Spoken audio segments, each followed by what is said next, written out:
Bonjour ou bonsoir selon ta localité.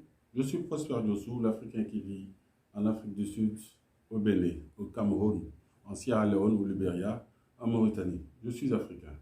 Et sur cette chaîne, je vais m'évertuer à partager mon vécu, mais aussi mes connaissances, car je crois intimement que le partage d'expériences et de connaissances est multiplicateur de richesse.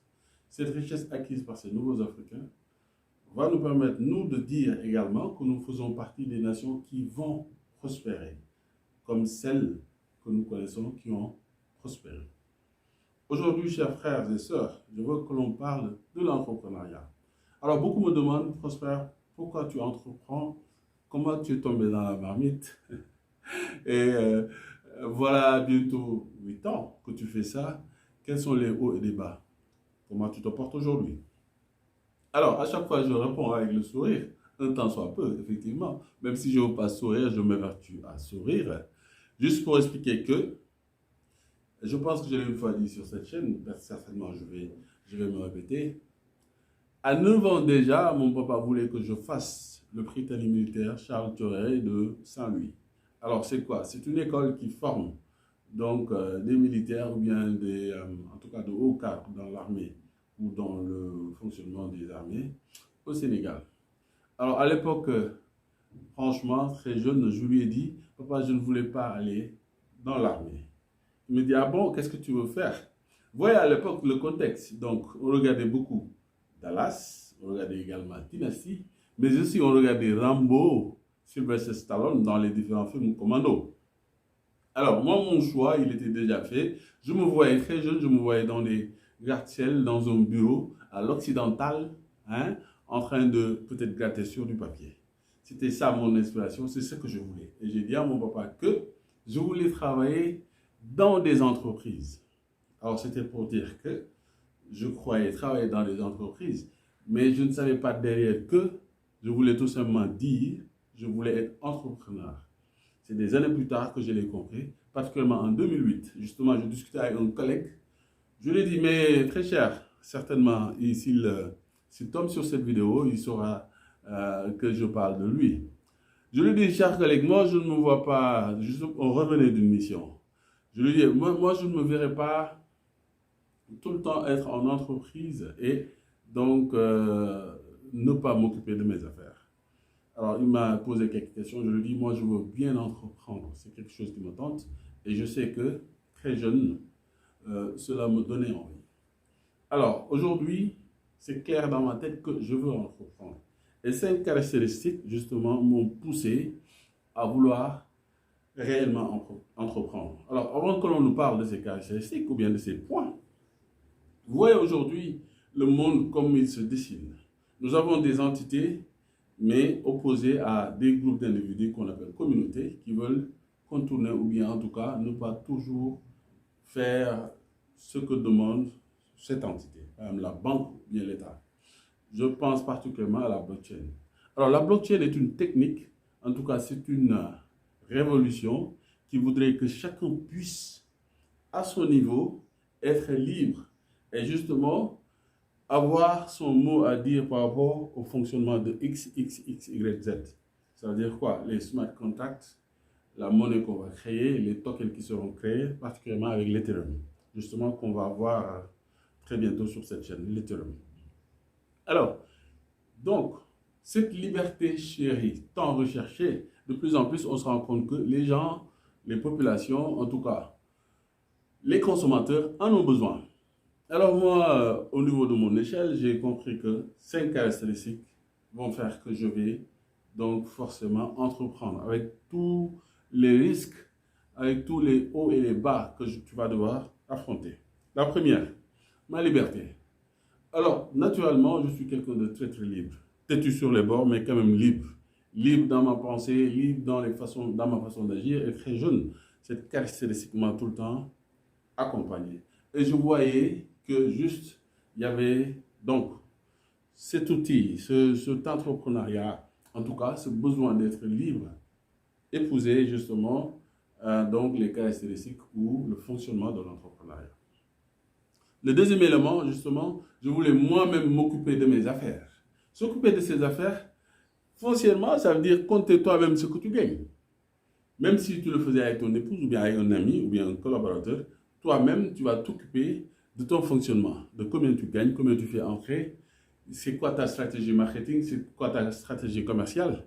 Toi-même, tu le fais. À des heures que tu vas clairement choisir. Je me rappelle Jack Ma quand il commençait Alibaba, il avait commencé avec ses élèves dans son appartement. Dans son appartement, et justement, c'est un ami américain qui vivait aux États-Unis. C'était son correspondant, donc ils ont tissé des relations, cet ami-là est venu en Chine, et ce monsieur-là l'a beaucoup aidé pour payer justement ses débuts, dans justement son appartement. Alors il disait clairement à ses élèves, ses étudiants, et c'est ce qui voulaient travailler avec lui à l'époque, il leur disait, mais ne vous attendez pas à avoir des heures de bureau, tu viens à 8h, 17h, tu rentres. C'est un travail en continu. D'accord? Il n'y aura pas une discontinuité aux heures de pause ou bien, je ne sais pas moi, 17h, tu rentres chez toi.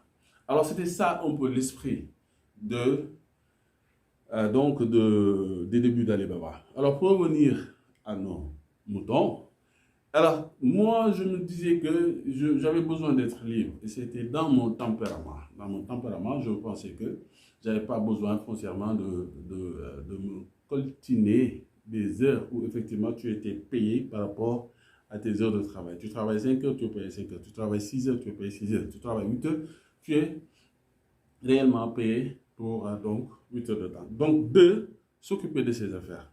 En trois, je me disais que l'entrepreneuriat, justement, va me permettre de pouvoir très tôt former ma famille. Oui, très clairement. Parce qu'aujourd'hui, je crois que tu ne le sais pas, je travaille avec mes enfants. Comment? Je les inculque très tôt ce que je fais tous les jours. Ils sont au courant, en tout cas, on en discute. Et je m'évertue à utiliser des mots très très simples, en tout cas des concepts, des mécanismes ou bien des outils qu'ils peuvent aisément comprendre à leur niveau. Cela me plaît de le faire. Donc, mes heures libres, si je ne suis pas avec mes collaborateurs adultes, je travaille avec mes enfants. Et c'est une chose vraiment qui me plaît énormément. Alors, le quatrième élément, où effectivement, donc, je pense que entreprendre, et c'est une chose qui est louable, c'est justement tu vas créer de la valeur, créer de la valeur, créer de la richesse. Alors, en tant qu'entrepreneur, tu auras un impact sur la vie d'autres personnes, tu auras un impact dans la vie des populations, tu vas résoudre des problèmes, tu vas créer un bien-être à ton niveau. Et je pense que tout individu, tout être, souhaiterait quand même pouvoir avoir cet impact dans sa vie sur Terre, si tu es croyant. Alors, le dernier élément, en tout cas le cinquième élément dont je voulais que l'on parle, c'est que je crois sincèrement que tout le monde est entrepreneur. D'accord? L'entrepreneuriat, pour moi, c'est une condition, en tout cas, c'est une création qui est dans notre fort intérieur. Nous sommes naturellement entrepreneurs. Cependant, la vie de tous les jours peut te bloquer. Tu ne vois pas clairement que tu as des aptitudes, tu as un talent qui est en toi, qu'il soit inné ou bien que tu pourrais acquérir. Ce caractère, ce statut ou bien cette attitude que tu pourrais développer est en toi. Donc, selon moi, tout le monde peut être entrepreneur. Donc, toi, tu peux être entrepreneur si tu veux. Alors, si tu ne veux pas, ça, c'est une autre paire de manches. Donc, chers amis, c'est ce que je voulais partager avec vous. Ces questions qui reviennent souvent, c'est vrai, tout le monde ne la pose pas, mais beaucoup me la posent. Et j'espère que ces propos, les mots que j'ai eu à utiliser, pourraient t'inspirer pour toi aussi, pour que tu puisses te lancer si ce n'est pas déjà fait. Alors, l'extrême liberté, à mon sens, elle est importante. Les gouvernements, aujourd'hui, si tu vois qu'ils protègent de plus en plus les entreprises, c'est parce que l'impact d'une entreprise il est beaucoup plus fort que l'impact d'un salarié. Justement, si vous voyez bien dans l'histoire, les premières personnes qui ont été taxées au début, c'était les plus riches. Alors, l'État taxait les plus riches parce qu'en Europe, il s'agissait de faire la guerre contre Napoléon. Aux États-Unis, durant la guerre de sécession, il fallait défrayer de l'argent pour réparer les dommages subis par la guerre. Et au départ, il n'y avait que les riches qui payaient la taxe. Progressivement, ces taxes-là ont dérivé vers les plus pauvres. Les riches ne payaient point de taxes, mais les taxes étaient payées par la classe moyenne et les pauvres. Aujourd'hui, qu'est-ce que nous voyons? La création d'entreprises, l'entrepreneuriat peut éviter justement à être surtaxé. Les riches l'ont compris, c'est pour cela qu'ils créent des entreprises. Quand tu crées une entreprise, c'est une façon de protéger ta richesse et donc de bifurquer et d'aller vers d'autres cieux ou en tout cas appelés paradis fiscaux. On le voit un peu avec Google, on le voit un peu avec Amazon, des géants qui gagnent des milliards et des milliards et des milliards qui sont point taxés. Donc voilà l'astuce. Crée ton entreprise, paye moins de taxes.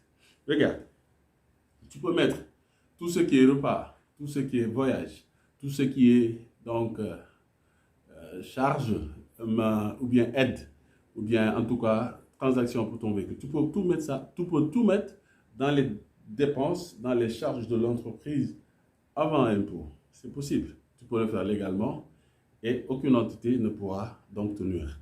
Chers amis, c'est ce que je voulais partager avec vous aujourd'hui et je vous souhaite très sincèrement de passer une agréable fin de soirée. Peace out.